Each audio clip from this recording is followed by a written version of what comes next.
Delhi winter arrived like a pale shroud, smothering the city in its icy breath.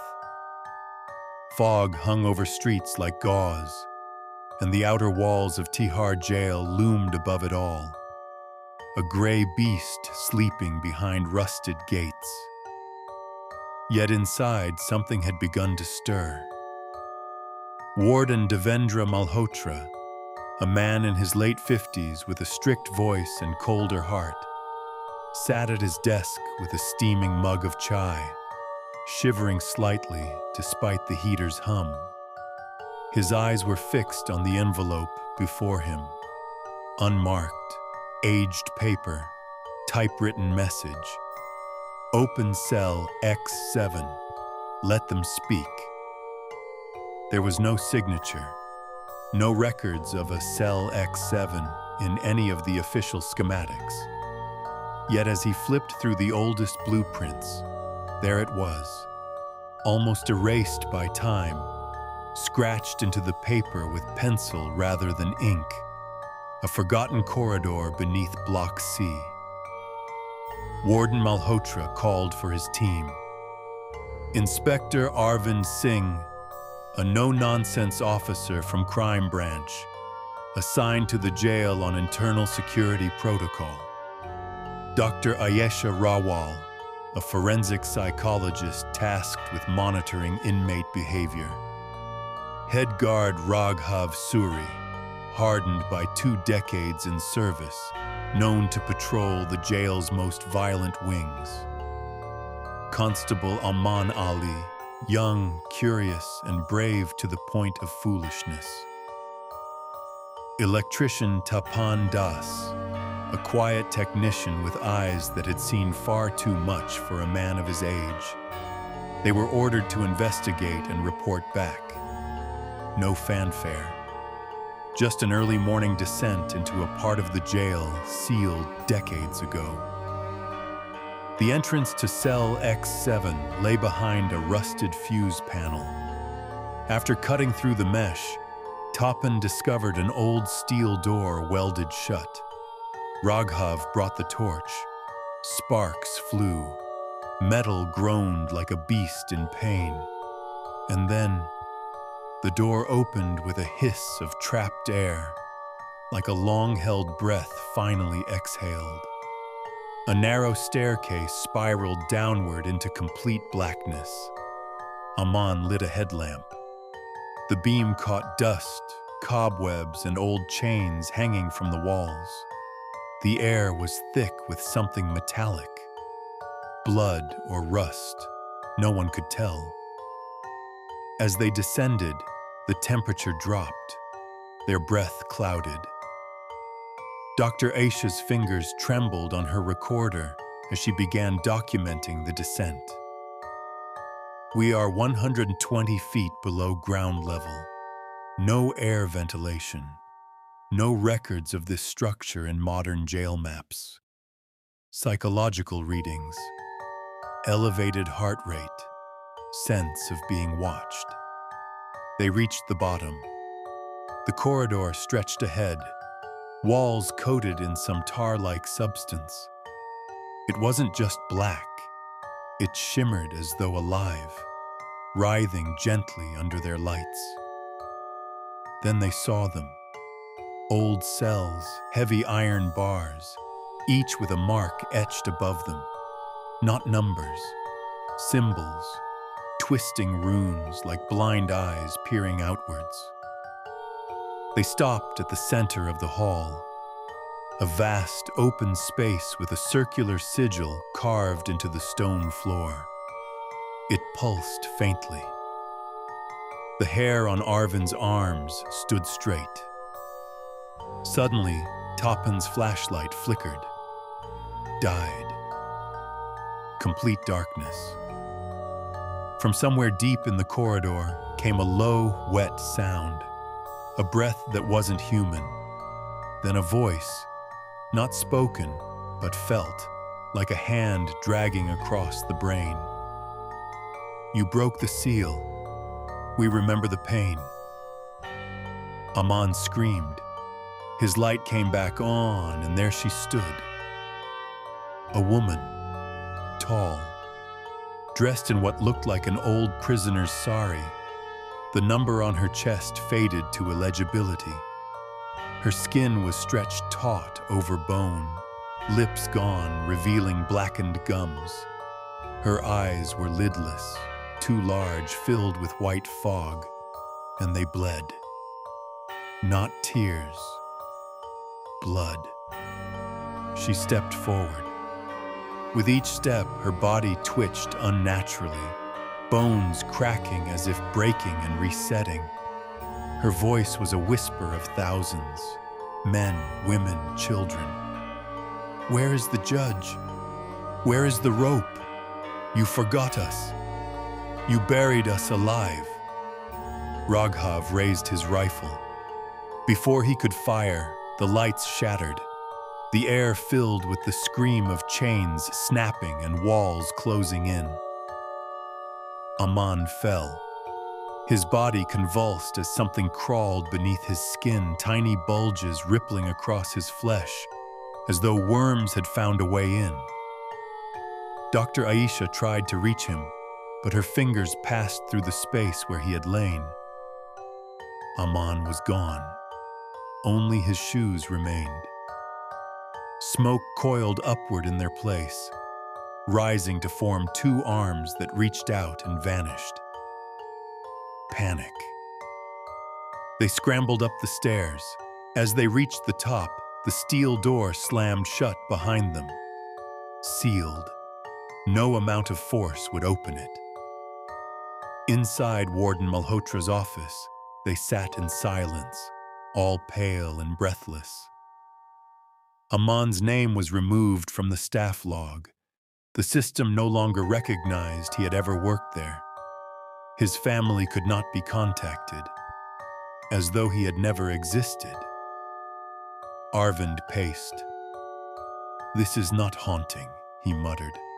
"This is something deeper, a prison within a prison, and it was never meant to be opened." Dr. Aisha looked at him, hollow-eyed.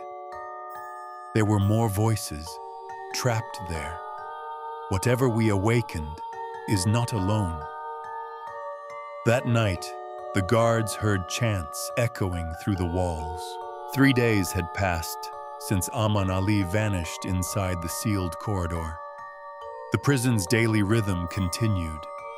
Bells rang, steel doors clanged, meals were distributed, and cells were locked.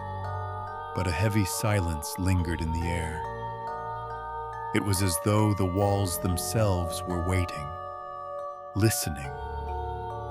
Rumors crept among the inmates like poison. Some said a door had opened that should never have been found. Others claimed they heard whispers in languages not spoken by the living. Warden Malhotra doubled the night watch. Still, 6 guards went missing over the next week. No blood, no bodies. Just one item left behind each time. A shoe, a radio, a hat, a watch, always placed precisely in the center of the main corridor. Each night at 3:03 a.m., the security cameras glitched into static.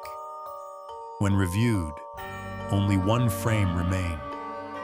An empty hallway, save for a shadow with elongated limbs, frozen mid-step, too tall for any human. Inspector Arvind Singh could no longer sleep. The images haunted him. The woman with bleeding eyes, the cold black walls, Aman's convulsing body, the voice that clawed through his skull. He found himself standing by the sealed corridor late at night, hearing the faint sounds of chains dragging across stone, and crying.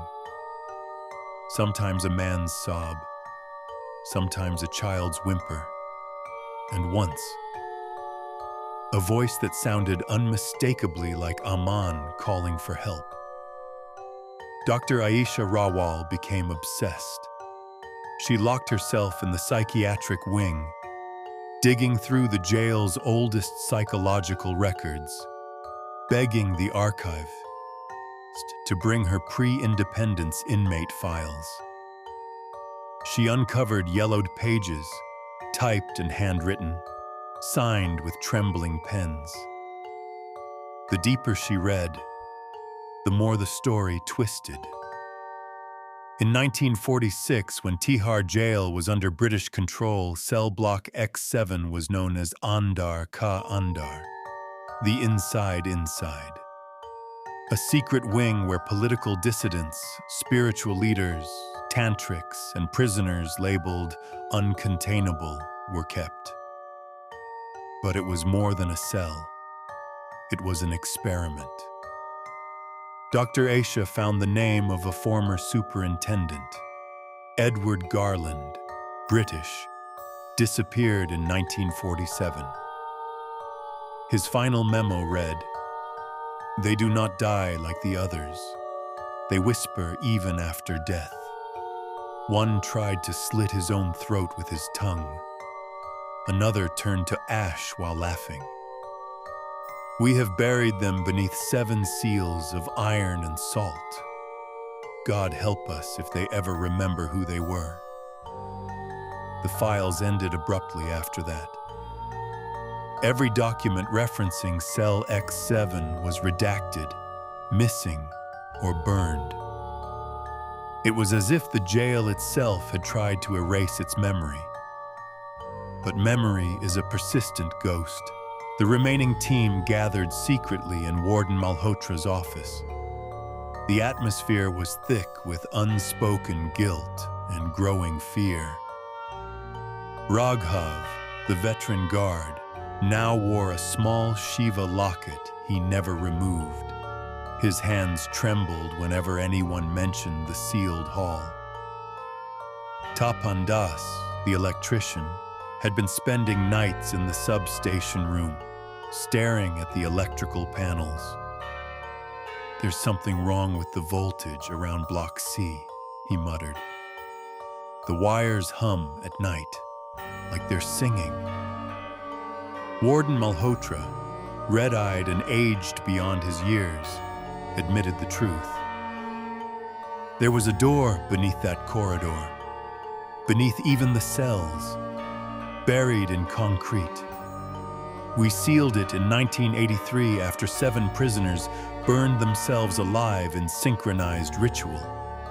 Not one screamed, not one moved, just sat and burned.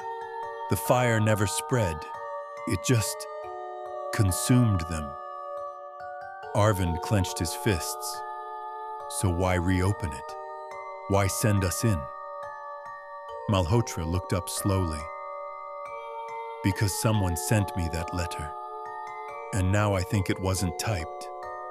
I think it was burned into the page." That night, a new sound echoed across the jail. Laughter. Not joyous, not mocking, but ancient. Low, wet, rattling, like lungs filled with water. It came from all directions. The prisoners banged on their cell doors, screaming for help. And then, all at once, silence. Power cut. Darkness enveloped the jail. Emergency lights failed. And in that black silence, they came. From the far end of cell block B, the night watchman saw them first. Dozens of figures. Human-like, but wrong. Their limbs jerked like puppets. Some crawled upside down along the ceiling. One dragged its own head behind it by strands of hair. Eyes shone white-hot, and their mouths opened wider than should be possible, revealing dozens of tiny teeth, layered in rows, twitching and wet. They did not walk. They arrived. Cameras short-circuited. Radios melted. Guards screamed, only to vanish mid-sentence, leaving behind piles of ash or puddles of blood. The next morning, 15 inmates were found in catatonic states. Eyes wide, mouths sewn shut by thin black thread, self-inflicted. One had carved a phrase into his own chest with his fingernails. "We are judged. The black cell remembers." In a desperate move, Warden Malhotra called upon Father Marcus de Silva, an exorcist and scholar of dark theology. He arrived quietly, dressed in worn robes, carrying an iron-bound Bible, a bottle of holy water, and a tattered notebook filled with pages marked in blood-red ink. His first words upon entering the jail were, "This is not a haunting. This is a prison built on top of a mouth, and it's beginning to speak." He pointed to the sealed corridor. "That was never meant to contain prisoners. That was meant to hold something that feeds on memory, on guilt, on pain. You opened a mouth stitched shut for 100 years." "But what do we do now?" asked Arvind, breathless. Father de Silva turned to them, face pale, eyes heavy with grim certainty. "We go back in and seal it from the inside." The rusted gates of cell block C groaned open once more, though no one had touched them. The corridor behind the sealed steel door had not been opened yet, but something behind it was waiting. Father Marcus de Silva stood in the corridor outside the hidden stairwell, thumbing his rosary with white knuckles. His voice, barely above a whisper, carried words not found in any Bible. Not Latin, not Aramaic. Something older. Something that smelled of burnt paper and rotten flowers. He had chosen his team carefully. Inspector Arvind, haunted by guilt from a failed hostage rescue that cost a mother and child their lives. Dr. Aisha, still hearing her twin sister's screams in the fire that killed her. She had locked the door, thinking her sister was asleep. Raghav Suri, whose violence in the jail had left an inmate brain dead. Tapan Das, whose daughter disappeared 5 years ago, last seen near the same block he now entered again. And Father de Silva himself, a man who once performed a forbidden ritual in Goa to resurrect his dead mentor, and failed. Before they descended, de Silva painted each of their foreheads with a thick black ash made from burnt scripture pages and blood. He handed each a charm carved from bone, shaped like a twisted eye.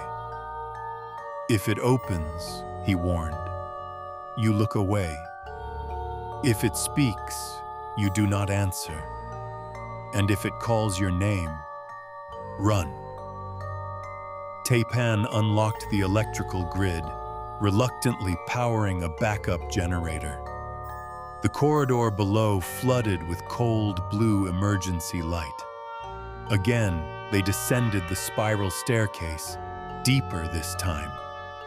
Below cell X7, beneath even the foundation. At the bottom was a door made of stone, covered in symbols that pulsed with red light like veins.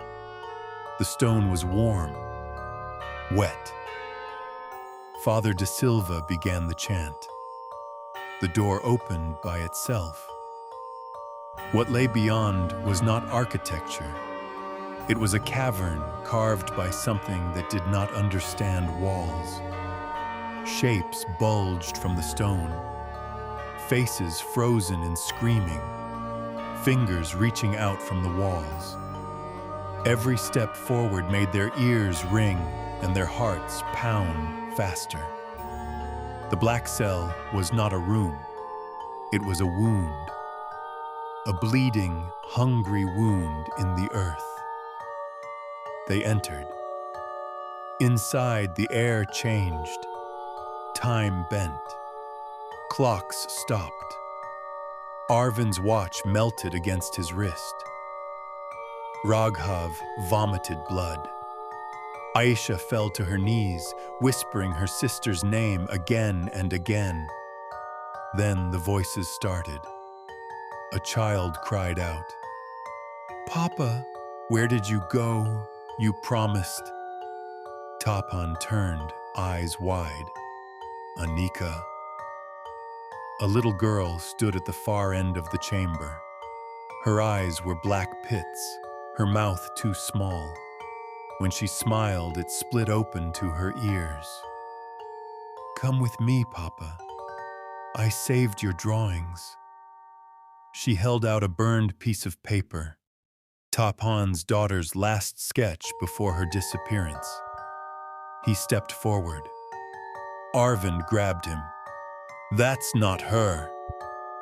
But Tapan screamed and rushed forward. The ground opened. Tapan fell in, not into a pit, but into something alive. Black tendrils wrapped around his limbs, pulled him in slowly, deliberately. His screams were muffled. His last words, "Anika, I'm sorry." Then silence. Raghav began to convulse. From his mouth came a voice that was not his own. "You think beatings go unanswered, guard dog? You think those we broke don't remember pain?" His body lifted off the ground, eyes glowing yellow, spine bending backward with wet cracks. De Silva pressed the bone charm to his forehead. A sizzle, a shriek. Raghav dropped, unconscious, but breathing. They reached the center of the black cell. The walls pulsed. There was no ceiling, just a sky of roiling black mist where something moved, like hundreds of wings slapping wetly in slow motion. On the ground, the judge's circle, a platform of skulls arranged in a spiral, each with its jaw unhinged. Father De Silva placed the iron-bound Bible in the center. It began to burn without flame. He opened a vial of holy water mixed with the blood of martyrs. As he poured it over the skulls, the cell began to shake. Then it rose. The warden, not Malhotra, the warden of the below. A towering figure made of chains, robes, and bone. His face was covered in hundreds of stitched mouths. From them came whispers. "You opened the verdict. Now you must carry it." The mouths unzipped one by one. From them spilled spirits, some crawling on the ground, others flying in wild arcs, all screaming in unison. They circled the team, brushing their skin with claws of wind and ash.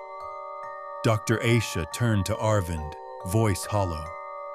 "They're not ghosts. They're what's left when guilt dies. They don't haunt you. They become you."